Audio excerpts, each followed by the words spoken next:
Hi everyone, কাল ছিল ওর জন্মদিন। সেই উপলক্ষে হোমমেড এগলেস কেক বানিয়েছিলাম, সেটারই রেসিপি তোমাদের সঙ্গে শেয়ার করছি। নিরামিষ কেক বানাতে খুব একটা বেশি কিছু লাগে না।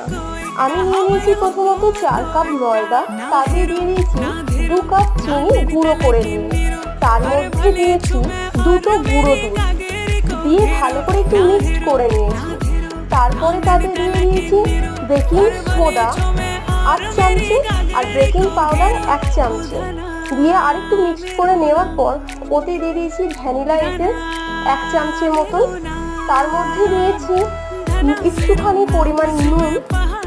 ভালো করে একটু সব মিক্স করার পর দিয়ে দিয়েছি 1 কাপ 1.5 কাপ যতটা পরিমাণে দুধ লাগবে ওটাকে ভালোভাবে মাখানোর জন্য, তার জন্য দুধ দিয়েছি 2 কাপ মতন আমি।